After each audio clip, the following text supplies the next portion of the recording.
All right, so welcome into the live stream today, and we're going to dive into some good stuff, and that is Ethereum staking. Should you stake? Should you not stake? And if you should or decide to stake, what route should you take? We're going to dive into all those aspects, give you guys a ton of research. It's going to be fun. My name is Paul Barron. Welcome back into Tech Path. The Crypto Pit, as you guys know, we have a full research team that spent a lot of time all week long, evenings. I mean, they're really working, burning the midnight oil on some of the things that are going on within crypto right now. There's a ton happening in the space. Obviously, the big news is Ethereum 2.0 and how this plays out in a staking strategy for you. Now, again, maybe some of you are new to crypto. Maybe this is the first time that you've jumped in and you're thinking, hey, this Ethereum thing, they've got, they're a green token now, new proof of stake. It's got a whole new, shiny red car. Everything's cool.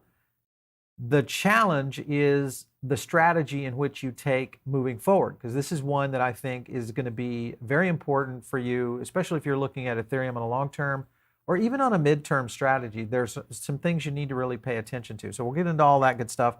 I do want to thank our sponsor today, and that is iTrust Capital. Let's jump into that.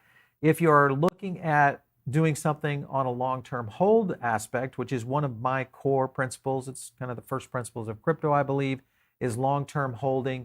And the way that you do that is two ways. One way is through self-custody, and the other option is to go through crypto IRAs. That's another option that you can go in, invest your crypto, hold it in an IRA, a long-term IRA, and start looking at the ability to still be able to manage and do things like buy and sell within the overall IRA itself. So, of course, with iTrust, you've got that capability. They also have Polkadot staking now at 9.5%. If you're into Polkadot, there's a ton of tokens out there that they do offer. They also, of course, offer security grade asset protection, secure storage, regulated custodian. They've got a ton of opportunities here, and I think one of the big things with iTrust is just that it is a very secure location in the sense of how crypto IRAs work. So if you guys want to do this, you're going to be able to get a $100 funding reward. The way it works, very simple. Just use our link down below, and that will get you into the iTrust program. You'll get the funding reward once you funded your account. If you're not ready to make the move, sign up anyway and start learning about the processes, the tax benefits, how it works, some of the tokens you can do.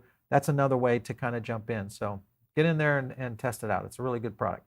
Let's get into Ethereum as a whole and kind of where staking rewards are currently, and just the basic aspect of understanding the staking ecosystem, because there's a lot of options out there, and we'll get into some of these that will make sense for you guys. Some of these you guys might like them, some of them you might think not necessarily a good thing, but I want to jump over to stakingrewards.com, which is a really good site that gives you a pretty good tool set on things around Ethereum, and you can kind of see a little bit here. This is the 30-day current. And you can kind of see the movement on staking rewards right here, moving up and down on the price of Ethereum.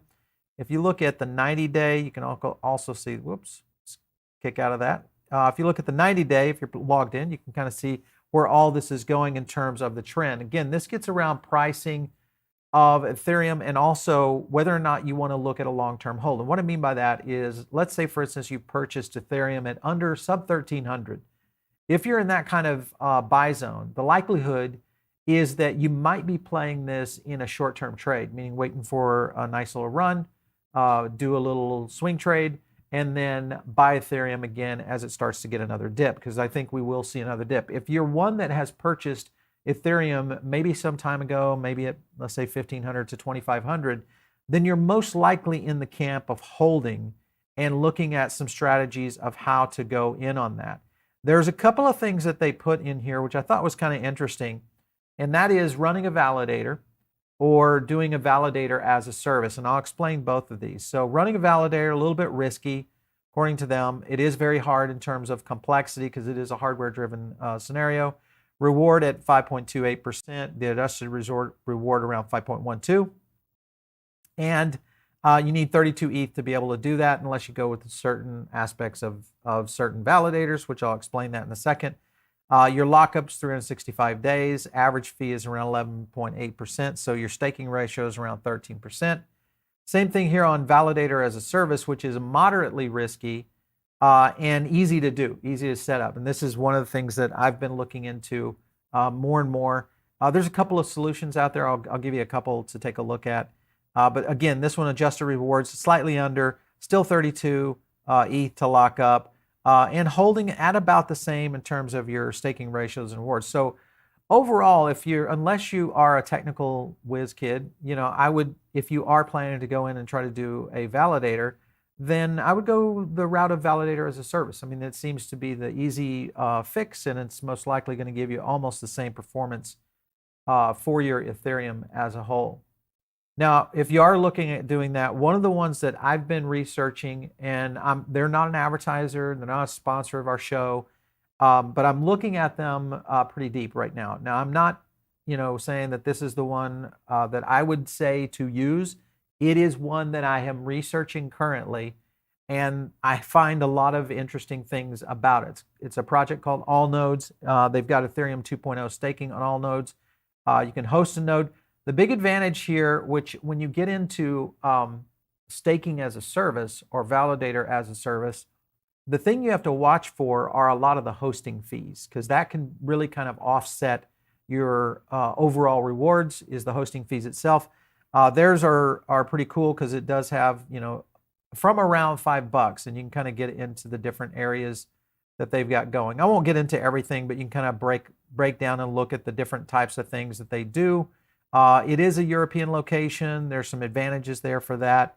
There are some, scenarios of going with kind of their advanced program. So I would say this, check it out. They've got some things that you can do within there around staking overall. And, the actual staking tool sets are pretty cool. Here's Ethereum 2.0 nodes. These are validator nodes right here. You've got a Rocket Pool node. You can do some Cardano staking, some Solana staking over there. So there's a lot of different tool sets that they're using, and it's interesting. I think it's one, I'm doing it more from an exploratory scenario and more of an educational aspect of understanding to help kind of with my own training systems with some of the high net worth individuals that I talk to all the time. I want to go into also a site that you guys should check out, and this is Ultrasound Money. It's one that I think we revealed last week or during the ETH merge. Go check it out, because it does go into quite a bit of detail around a lot of the tool sets and the metrics of what's happening within ETH. But if you look at just the proof of work scenario right here, of course, this blue line right now, this is currently ETH proof of stake. And then here, of course, is Bitcoin in terms of supply since merge still continued versus ETH obviously on a deflationary track. And then here was the old proof of work simulation. So quite a bit different here, guys, when you look at this, which again gets back into the potential of where ETH is going to be going on a long-term basis. And what I mean by that is just in terms of price. So I am a big fan of where ETH is heading in terms of price. I do think it's something that you can kind of see it right here on ETH supply 2-year projection right here all the way into 2024. Really quite a difference in terms of how we'll see the deployment and, of course, the valuation, I think, of ETH in the long term. Other things that you could kind of check out here is obviously a lot of the burn, where ETH is being held. Tons of really good tool sets here. There's one other area that I wanted to show as well, and that is validator rewards right here. So you can kind of see the issuance, tips, the MEV estimate totals around 8.5%. So this is kind of the top of where you would be under a traditional validator scenario. So if you're thinking about staking, those are essentially the numbers that you're looking at, overall. Now, there are some other alternatives out there, and I'll explain to those for those of you who are saying, well, wait a minute, Paul, I don't really want to get into doing anything around validator nodes. I don't want to have to deal with a service that I've got to maintain and keep up, those kind of things. We'll talk about that in a second. The cool thing is the total value locked in Ethereum 2.0 deposit contract. This has now surpassed 14 million ETH. So this is something that is happening on a pretty good pace right now. What I will say is this isn't going to last that long. And And what I mean by that is I have a feeling right now everybody is really running for the marketing tools within their own, whether it's a centralized exchange or someone like AllNodes or others, Rocket Pool, you name them. They're out there really pushing it, Lido, etc., to really get you to stake those Ethereum tokens. And I think this will start to slowly decline over time. How far and how long this goes before we see a drop in the staking rewards, don't know, but I think part of this will most likely be a marketing tool, and it's much like what retail does out there, and they call that a loss leader. And I think there's some exchanges already out there doing this, is they're losing money to be able to get your ETH in and locked up for a period of time, at least until the next upgrade, which is Shanghai. We'll talk about that as well. Another tweet right here, this kind of talks about that very point. Let me kind of zoom in on this a little bit. But the merge centralized Ethereum, but it's not. Let's take a look at the depositors with Etherscan. This is Lido. Isn't a single operator. It's a liquid staking market with 30 different players. You can kind of see the breakdown here with Coinbase, Whales in there at 9%, Kraken's in there. You've got Binance, of course, in there, which I think is going to grow quite a bit. And then you can kind of see the list from there on out. So Rocket Pool's down in there. AllNodes is down in there. So again, these are typicals. I would say if you are going to do this and you are going to say, I want to take a look at this because I am a long-term ETH holder and I want to go ahead and stake and get the rewards I can for as long as I can. If that is the case, do your research, take a look at these. Also kind of pick, and this is something that I use in terms of strategy, pick a route to take it. Maybe, let's say, for instance, you only have $1,000 of ETH, okay? Maybe you want to stake 500 and you want to take the other 500 and put it into a centralized exchange. I know you rarely hear me say that, but put it into an exchange and use some staking rewards over there because there could be some opportunities there for the exchanges themselves. But let's say that you've got, 32 ETH. Is there an opportunity for you to go and do something? You could go the Rocket Pool route, which only requires you to stake 16 ETH. That's probably one of the bigger advantages, is that you can get into the validator business for half of what it would cost you in a normal scenario. So that's another model. And then you kind of jump up to the AllNodes model, which is where you can go into a full node and validator.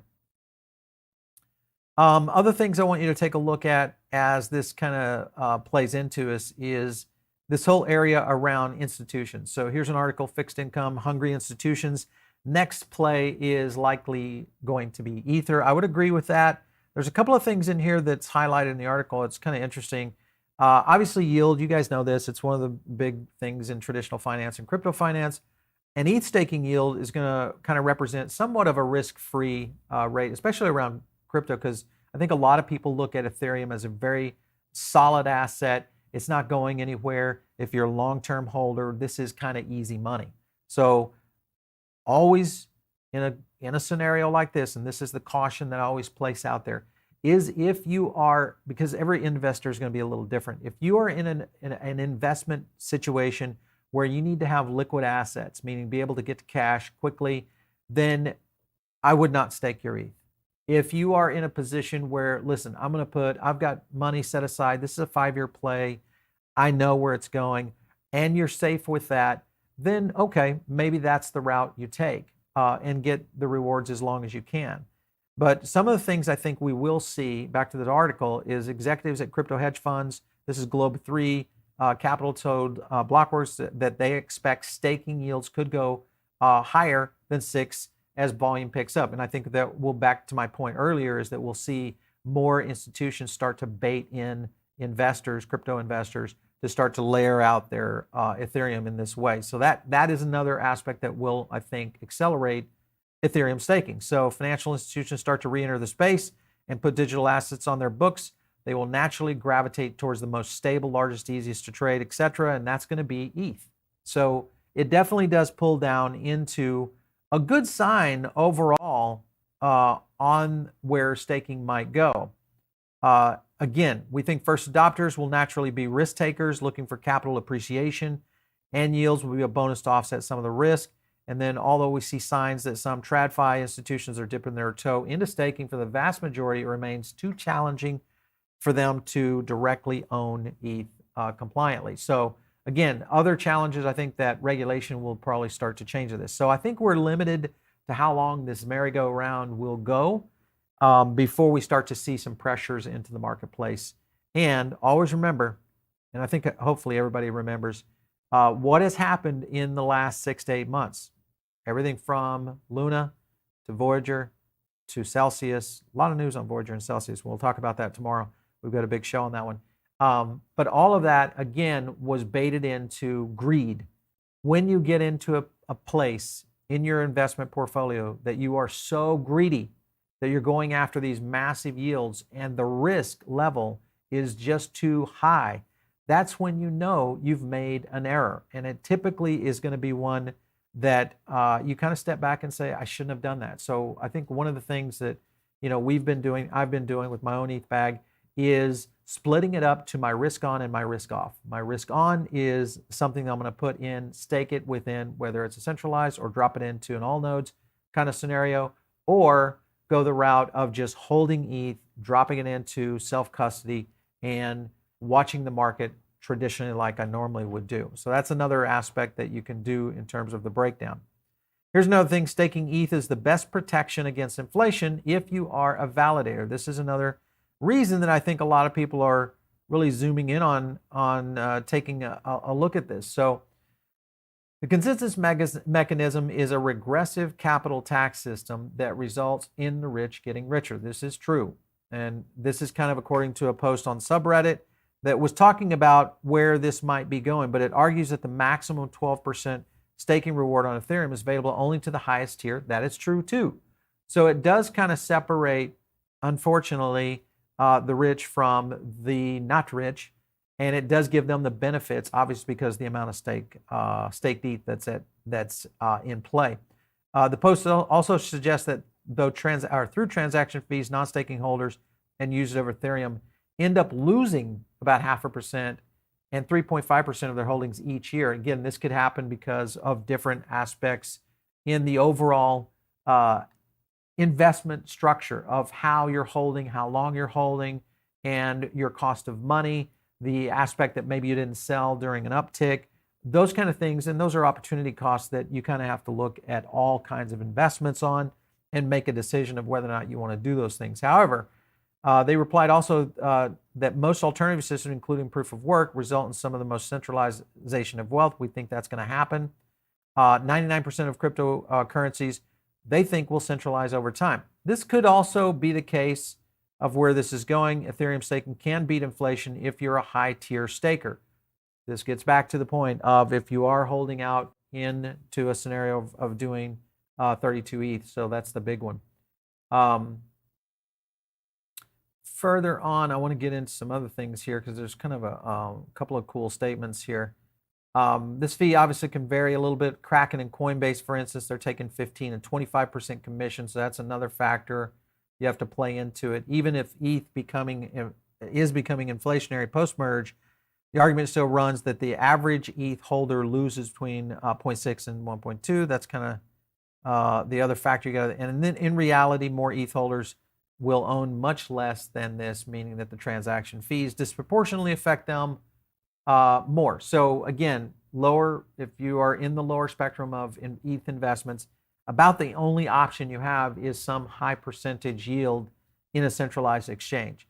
And those you're going to have to deal with the centralized exchanges that don't have a lot of fees. So always calculate those in your overall expectations. So here's another thing that it boils down to is how long do you have to hold ETH? Now, if you look at Binance, a good example, Binance is holding out at 6% right now on Ethereum, but the liquidity issue is going to occur on the Shanghai upgrade. So once we see the next upgrade occur, then you'd have the option to essentially unstake.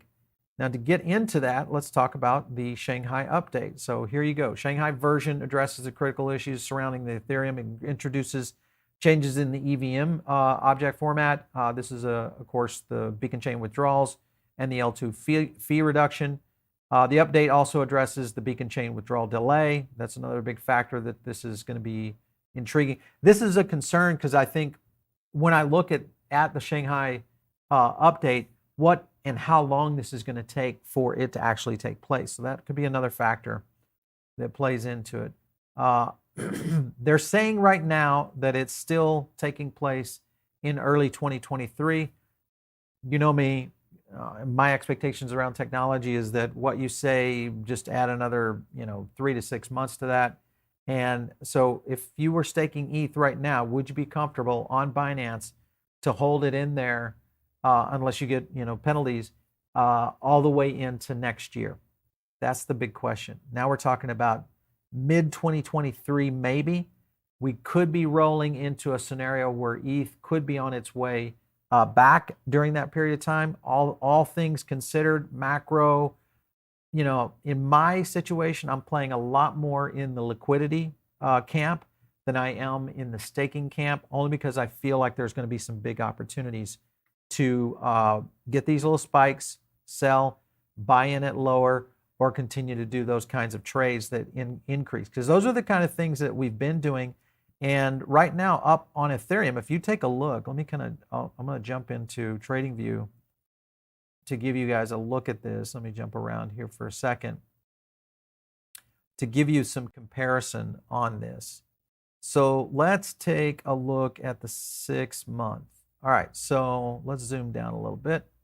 So if you were playing ETH in the 6 month range, and let's just assume that you were able to get it back here in June on its drop after you've seen blood in the water and you were able to buy at that low side, and you're looking at that long-term play from around about right there to even right here, you're talking about a 47% difference here. Now, if you were staked in any one of those scenarios, now I'm just painting this out historically, obviously that's ETH, proof of work versus ETH proof of stake now. So it's a different game. But let's look at that same kind of thing paint out over the next 6 to 12 months. Could we see a 40% move on Ethereum up to the next tier? I believe we could. And if you're stuck in a staking contract, then you are pretty much going to be precluded from those kinds of advantages. So that's the thing you have to kind of weigh out, is how this long-term effect can affect you as an investor. So just think about those things as you start getting to go into some of these. Let's get into some further stuff here. There's a couple other things. Now the merge behind us, here's some staking options to participate in. This was a really good thread, I thought. First option is, staking without running a node. This is going to be on centralized exchanges. Binance, I think, is really right now the top one. Binance US is holding 6% on this. So if you are going that direction, it's the way to go. Just remember, once you do that, you've just passed off your Ethereum to them.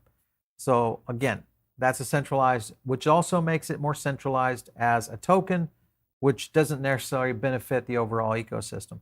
Number 2 is staking through a decentralized services or pools.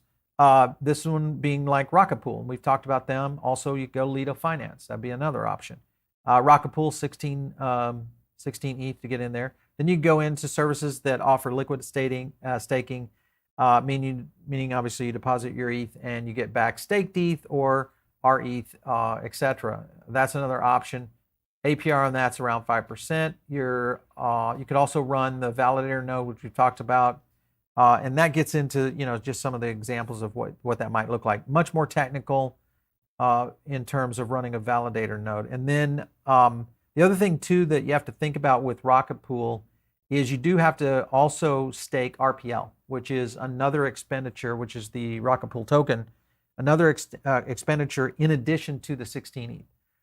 So when you step back, you start to see things are a little bit more complicated, even though it looks kind of sexy and glitzy on the front end, a little bit more complicated on the back end. Let's jump over also to Gemini, because some of you guys have heard me talk about Gemini, but Gemini, of course, is doing ETH staking coming soon, September 29th. They've got a couple of things happening there that is kind of interesting right here. And you have to read kind of the fine print right here. Users who stake ETH on Gemini through the end of October will stake ETH for free, meaning they will get 15% more rewards, not 15%, but 15% more rewards on their staked ETH during the month of October. That's a very short period of time. Again, just another marketing play that I think it really doesn't necessarily play into, I think, long-term strategies, but it is one that you have to kind of consider here. Why stake ETH on Gemini? They go into a whole thing around infrastructure costs and gas fees. They'll cover any expenses. That's a good thing. Slashing protection, that's pretty good too. So they'll reimburse you for any slashing penalties imposed in connection with staking. You get obviously institutional grade security, and then no minimum. That's the other advantage, is if you don't have a lot of stake, this is a lot of ETH to stake. This is another opportunity for you to kind of go in that direction. The other thing they have going on for them right now is robo-advisor. This is Betterment partners now with Gemini, and Betterment's 730,000 customers could play into this, but it definitely is going to start to accelerate, I think, the opportunities with what Gemini is doing. Some of the things that they kind of talk about here in the article is that the curated crypto portfolios will be constructed from digital assets listed on Gemini, with the exchange serving as the custodian for the cryptocurrency. So they're getting all those assets from that large group of customers. So Betterment is providing its users with education, access, sophisticated way to allow them to access crypto ecosystem without having to do it themselves. This is the robo tool sets that are out there. There's a lot of them that have kind of made the news. But it does kind of give you a little bit of an angle if you're brand new to crypto. Sometimes a lot of people will go that direction as opposed to opening up an exchange account and just kind of going, on their own with that. So there are some benefits to that, because it does take the burden off of people. So that's another option to be aware of. There is a lot happening around Gemini. I think they're going to continue to kind of push from a marketing standpoint for sure. Make sure, guys, and hit the like button. This is one of the things that really helps out the videos.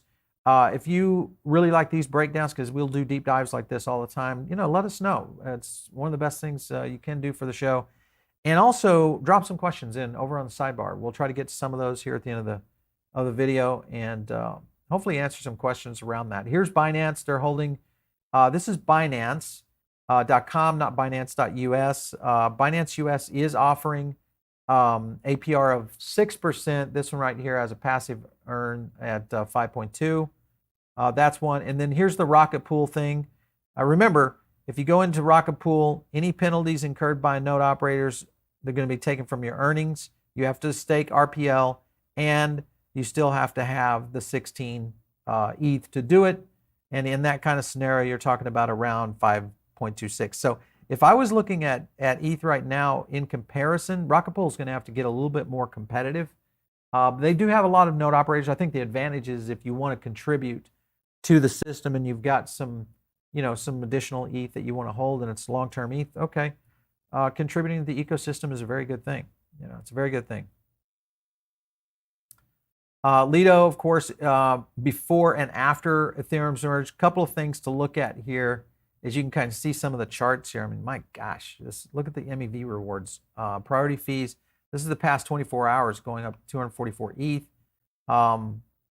This is just really, I think that this is going to get interesting because the market for staked ETH, I think, is going to only get more and more heated in terms of competitive aspects, which means benefit-wise, this may play out. But at the same time, remember Celsius, remember Voyager, remember a lot of these platforms that have been going up these large APYs and yields that ended up cratering, having problems. Not saying that centralized exchanges will do that, but we will probably see a scenario where we'll see a big reverse on where ETH staking is going to go at some point. So very interesting. Here's how Lido has done just this month. This came over from Glassnode. This is another, uptick right there. I mean, this is pretty significant too. I think Lido obviously being, the big 800-pound gorilla for sure. Liquid staking, more and more projects have become the liquid staking of Ethereum. Both Lido Finance and Coinbase are more dominant than is what I think healthy for the ecosystem for sure. If you kind of take a look at this chart, you can kind of see it. I mean, right there it is, 4.2 million staked ETH. That's 81% of the market share. That's pretty heavy. And total value locked at $5.5 billion. Coinbase comes in number 2. And then you can kind of see, some of the others. Very top heavy right here. in terms of Coinbase and Lido. Again, a problem for liquid staking and also a problem for centralization. If you are really understanding where crypto is going and what this means is decentralized opportunities, especially around what's happening in ETH and the ecosystems. This is an important thing, and that again gets back to my point of, if I'm in the camp of probably lesser on the side of staking, maybe a small amount if you're just wanting to educate yourself, learn a little bit about how it works, and maybe make a small amount. But I would not expect a lot of return in these areas. This is an interesting thing that has been happening that was proposed for Ethereum. This is kind of an undo button. This is researchers behind a new reversible Ethereum token. Concept is pretty interesting. Basically, what it's trying to propose is that if you were in a scenario where maybe you sent to the wrong address, or someone were trying to spoof you out of your Ethereum through a wallet connection, those kind of things, is that there could be an undo, and that it would essentially create some sort of almost chargeback system for what they're talking about. If you look at this little model, there's the governance, and then apparently having some sort of judges that would be involved in on this. And I think there are some solutions that are coming to market that circumvent this whole scenario, because this is more of a chargeback thing. If you guys know what a chargeback is for a bank, you have a supplier and you have a buyer, and the bank is in the middle. The buyer says, hey, I didn't send that to that person, or they didn't give me what they were going to give me. I want to charge back. The bank is the one that makes the determination as to whether or not you get the money or the supplier gets the money. And that's essentially what they're trying to propose here for something as decentralized as Ethereum. And if this goes this way, this could happen in a lot of different scenarios. I absolutely disagree with this kind of model. I think the scenario that would probably be better is something that goes prior to you actually sending the token, much like what you do with your own self-custody tokens or self-custody aspect with a hardware wallet, where you're verifying everything, you're clearing it, you're approving it. It has those kind of tool sets with Ledger or something of that nature. Then there's other technologies out there now that are going on chain and doing this, that are going out prior to the sending of your tokens. Those, I think, are technologies that might make a difference. This right here, a governance change and going in with this new version of Ethereum, is definitely a no-go for me. So I'm definitely against that one if I was voting in that. This is another thing that you have to worry about with Ethereum. If you are in the UK, ETH merge could obviously spell some tax trouble for you guys over there in the UK. And again, this is for stakers, all right? So it's likely to become a mainstream, which everybody kind of knows. But cryptocurrency staked on exchanges could be subject to capital gains tax, while earnings from staking would be taxed as income. So that is a problem as well when you look at that. And I don't know how this is going to play out yet here completely from a tax position here with the IRS, but you're going to have some scenarios, I think, that will start to play into this. And remember that Britons typically do not have to file taxes annually. The additional administrative burden could prove a little bit more overwhelming for their system. It's a problem that really could be kind of interesting to watch, because it could change the dynamics of how staking is done, both on centralized exchanges and maybe even on validators. So that's a big thing. Here's a good example with yields hitting almost 5.2%. One estimate, this news expected to bring staking to the masses. Already some 25.2 billion in Ethereum, roughly 12% of all eligible ETH in circulation was locked up in staking wallets as of earlier this week. So think about the amount of dollars being hauled in that could be construed as profits or income, meaning those staking rewards, versus if you were holding that Ethereum and not taking those gains and selling it when you're ready, you're only getting those capital gains at the time in which that token is sold. So even though the value of that token may have gone from $1,500 today to $2,500, you don't have that exposure. So that is another scenario that plays into it. So there's a lot happening in the area. I think this is where it gets into what's the best strategy for you guys. What is the best approach that you want to take in terms of managing your ETH? Again, you kind of know my position now. I'm more on the fence of not staking and playing the game of smart investing and taking profits when you can. Those, I think, will pay out better throughout the year and possibly into the next bull run than it will if you do a comparison on staking a large amount of ETH and getting it locked up where you don't have the flexibility. So anyway, we're going to get into some questions, but I know we have a poll. Let's take a look at the poll real quick. All right, what yield would tempt you to lock up your Ethereum? 10%? Come on, people, let's go now. I mean, you surely know that if a 10% lockup means high risk, in my opinion. That's going to you're getting into something that most likely has got some sort of risk associated with it. And these are on-risk assets already. So, I mean, you're just compounding the potential problem for how much was on the 0%? Go back to the poll. All right, 22%. Well, at least it was number 2.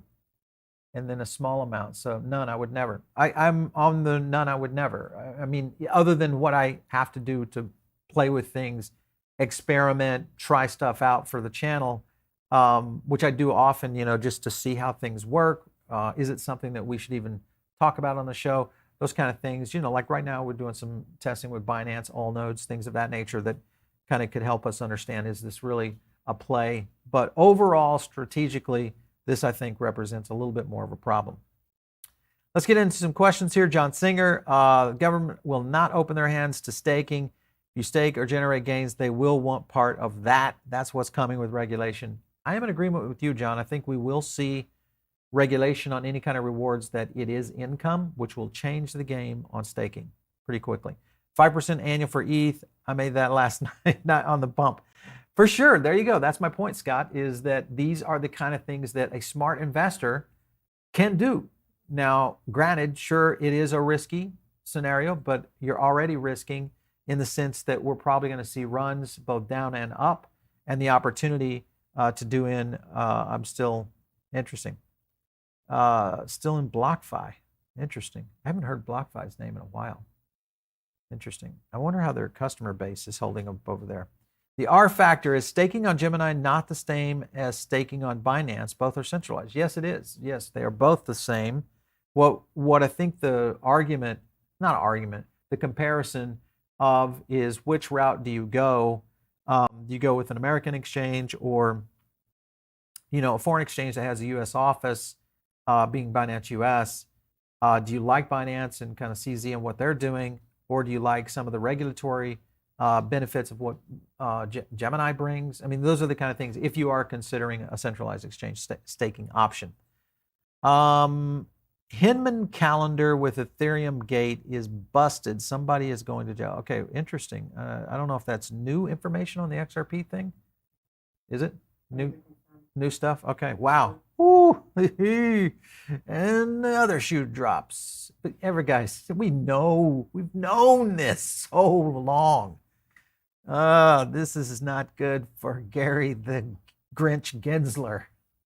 Gary the Grinch Gensler, that is really what he needs. I think we're gonna have to make up t-shirts for this fall, this Christmas season. Gary the Grinch, I love that. We're gonna do it. We're gonna put them on our merch site when we launch one, which we don't have. So maybe we should get one. Let's go in here. Satoshi has come back from the dead to say there is no annual percentage that would allow me to mentally be prepared to hand somebody else the custody of my coins. I am in agreement with you, Elon. I still think Elon is Satoshi. I know you guys think I'm crazy, but I'm just thinking, remember, Satoshi programmed in C++. He also uses different kind of codec if you look back at the original code set of Bitcoin, I know we're getting into the weeds here, it has a lot of similarities to what Elon developed code in. Look at the comparisons of the two code sets between Elon and Satoshi. You might start to get in there and say, wait a minute, maybe Elon is Satoshi. It's a little bit of a craziness out there. I like to have fun with those kind of things though. Anyway, Harley coming in. There's a lot of ETH holders who have learned a lesson about staking their cryptocurrency without being able to cash out and didn't even know. Yes, my point.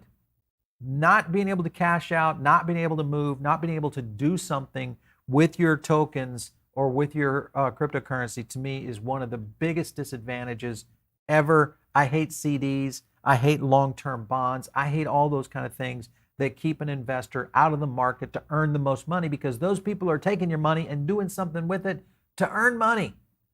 Now, sure, they're giving you back the scraps. So just think of it that way. Ian McKay, Ethereum can get a lot cheaper. Agreed. The Mighty Mustache. I don't know. That's a good name, though. The Mighty Mustache. Pretty sure ETH is getting attacked by SEC next. It's a possibility for sure. I think there are some scenarios, but right now it sounds like they might have some other problems coming. Crypto Stevo, thanks for coming back into the channel. I have my Ethereum staked on Lido for about 5%. Absolutely no regrets. Good for you. I have staked ETH on my ledger that I could use to lend out. Where are you are you lending out through Lido? I'm assuming, is that the route you're taking? Definitely going to be around a long time, and I would agree with you.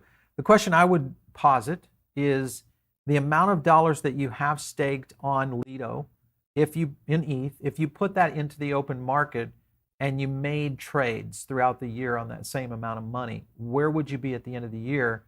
Do a test on that. Find out what your trading skills are, because it's just like, some of the stocks. If some of you, like me, I almost exited on almost every position I had, except in some of the positions that I've had for almost a decade, because I feel like that we're going to see those kinds of drawdowns in the marketplace. So the opportunities of having liquid and being able to sell in short run-ups, and then having liquid to go in on these low entry points, to me, the value of that is just so much greater. So it's very cool.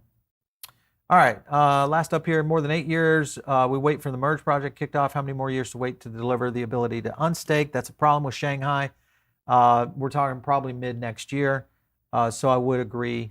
Yeah, 10%, fair enough. Yeah, I think that, I don't know. I'm still on the fence there about it. Again, me, most of my ETH is still in self-custody. I've got a small amount in, different staking scenarios to learn about it and understand it, and also compare it in, say, the same liquid opportunity. So let's say you have 10 grand in ETH and you want to put over here and compare against another 10 grand in ETH that you did in free market. Look at that over 90 days. You'll learn quickly if you made more money on your free market ETH, meaning you can trade in and out. And if that's the case, it'll give you a market path to whether or not you should be staking ETH in the future. So anyway, thank you, but I am not. It is Elon. All right, guys, listen, it's fun to always kind of go around it with you guys, but if you're listening in over on the podcast side of things right now, we get a chance to do a lot of these breakdowns like this, where there's a lot of news, there's some insights to what's happening, but at the same time, it doesn't give you the whole experience. You really kind of jump into the YouTube channel to catch that. So all I do is invite you over here to the YouTube channel. I know you're listening in your car right now, and it's cool, and I love that about that. Turn it up a little bit, and but all you have to do is the next time that you probably have Bluetooth in your car, just go to the YouTube channel, click it on there. Don't watch while you're driving, but at least occasionally at the stoplights you can catch something, especially when we're doing charts. And that's the way I do it, kind of play with it. But anyway, that's another way out there. If you're not involved in the Diamond Circle, get in, because it's a very easy thing to do. All you have to do is join the email list. We drop a couple of emails a week to you. We drop AMAs, a roundup of the videos, some of our other insights, a lot of other stuff that happens over there. The Diamond Circle is how you're going to get notified of anything we're doing on the network. So new shows, new projects, new products, all that stuff in the Diamond Circle. If you guys want to reach me, it's out on Twitter, @Paul Barron. We'll catch you next time right here on TechPath.